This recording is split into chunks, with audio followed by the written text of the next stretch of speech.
নিশা ৰংজুলি থানাৰ অন্তৰ্গত চেঁচাপানী গাঁৱৰ মুহ তহিদুৰ ইছলামৰ ঘৰত অভিযান চলাই মজুত কৰি ৰখা কেকু সাপ উদ্ধাৰ কৰে বন বিভাগে।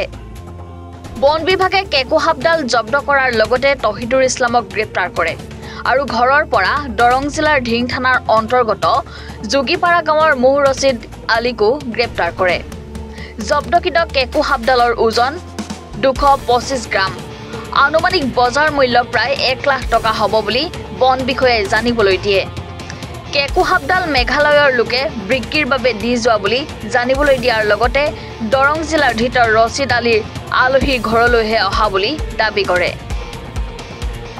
আজি ৰংজুলি আঞ্চলিক বন বিষয়াৰ কাৰ্যালয়ত 2জন লোকৰ বিৰুদ্ধে বিভাগীয় নীতি অনুসৰি গোচৰ ৰুজু কৰি জেল হাজতলৈ প্ৰেৰণ কৰিছে। ৰিকভাৰী কৰা হৈছে। বিশেষ সূত্ৰে খবৰ পোৱা অনুযায়ী চেঁচাপানী গাঁৱৰ তহিদুৰৰ ঘৰত বিষপ্ৰাপ্ত কেকু সাপ এটা থকা বুলি আমি গম পাওঁ আৰু ৰাতিৰ ভিতৰতে তেওঁলোকক অনুসন্ধান কৰি বিষপ্ৰাপ্ত প্ৰাণীটোৰ লগতে তহিদুৰ আৰু ৰছিদুৰ নামত 2জন ব্যক্তিক ধৰিবলৈ সক্ষম হওঁ। কেকু সাপ উদ্ধাৰ কৰা কেকু সাপ এটা উদ্ধাৰ কৰিলোঁ। কিমান ওজন আৰু কিমান 225 গ্ৰাম। কিমান আনুমানিক মূল্য 1 লাখ মান টকা হ'ব। আগতেও ইহঁতে কৰি আছিল নেকি এই চোৰাং ব্যৱসায়টো? আচলতে তেওঁলোকক সুধিছিলোঁ, তেওঁলোকেতো এইবাৰে প্ৰথম বুলি কৈছে আৰু এইটো তেওঁলোকেতো কৰি থাকিলেও গাত নলয়। ক'ৰ পৰা তেওঁলোকে কালেকশ্যন কৰা বুলি জানে? তেওঁলোকে মেঘালয়ৰ পৰা কালেকশ্যন কৰা বুলি কৈছে। মেঘালয়ৰ পৰা গাৰো মানে সেই দি যোৱা বুলি কৈছে আৰু কিমান দূৰ সত্য সেইটো পিছত যেতিয়া আমি ইনভেষ্টিগেশ্যন কৰিম ওলাই পৰিব। এতিয়া কি কৰিব ছাৰ? এতিয়া তেওঁলোকক জেল হাজতলৈ প্ৰেৰণ কৰিম। কওকচোন, ক'ৰ পৰা আনিছে, কেনেকৈ ধৰিছে, ক'ত বিক্ৰী কৰিব কওক। মই এইগিলা একোৱেই নাজানো। তাৰ ঘৰত আলহী হিচাপে আছোঁ।